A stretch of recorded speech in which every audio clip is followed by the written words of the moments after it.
Alright, so they are working. This is Shi Yijing. I think I dated a hooker from Shanghai named Shi Yijing.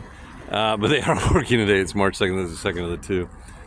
So cute. The one, not her, but, you know, it's so funny. It's like China, the women will do manual labor. They'll do like car repairs. Like in the States, it's, you know, women have now all the office or official jobs, and the men, you know, still do the manual schlep work.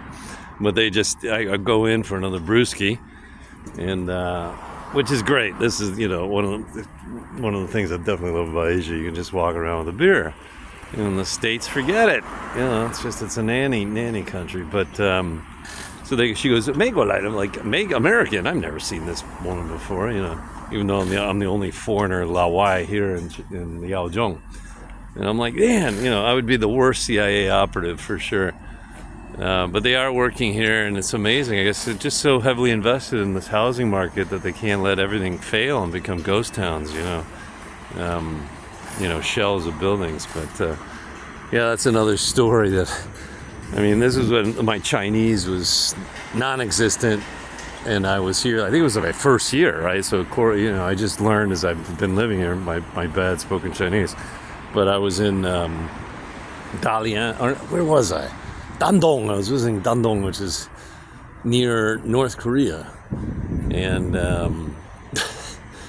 you know, I was stopped. I had my iPad, and I was just taking pictures, like I'm doing now. I mean, even now, people are like, "Look at this car." You know, people are they're uber sensitive. Chinese are just uber sensitive, like shame. You know, guanxi. It's like I don't give a shit. You can make. I know I'm my faults. You know, but it's different culture. Wenhua culture. Anyway, so I'm in Dandong and I'm taking pictures in of a military complex. And so this fool, like, you know, they come and snatch me. And I'm like, you know, in English though, I wouldn't even know how to explain this in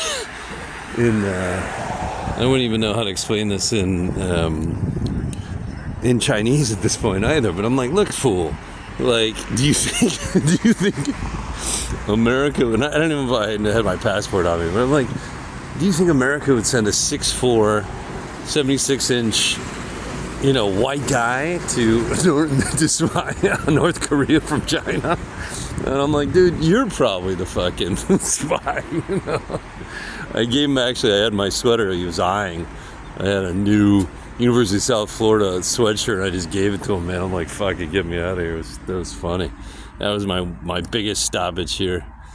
But yeah, I mean, you know, it's like everywhere else. There's no country that's impervious to decrepitude, right? Like, so I don't know what buildings this is, but, you know. Yeah, but at least they don't have the crime. You know, there's pluses and minuses. Look at this car, though. Jesus. You know, I'd like to, I'm definitely, I don't know if I'm going to write a book about it. Maybe one day. I've got writing one now about my mom, her journey with mental illness. And then I'm writing, you know, I'd like to write one about myself almost coming up on 50, right? You never know when your time comes. An autobiography, and then, yeah, I mean, this whole experience, it's on the opposite side of the world, right? Between China and, so you can imagine how cultures have just separated. But at the end, we all care about our families, health, prosperity, right? Wealth, qian, right? You know. But look at this. God only knows what the hell that is. And look at this building. You know, I don't read Chinese. I don't know. I think it's maybe a governmental installation at some point. But you know, and it's not. And then right, you know, a block away, you have some of the nicer restaurants. So there's just no crime. Like here, you know, you'd have homeless. I don't know. It'd just be more crime riddled, I guess. But anyway, that's my 5-minute spiel. All right, everybody, walking kind of towards Shenyang, but then I'm going to go back. My wife's taking my son to the dentist today, so going back. All right, bye-bye, guys. 再见.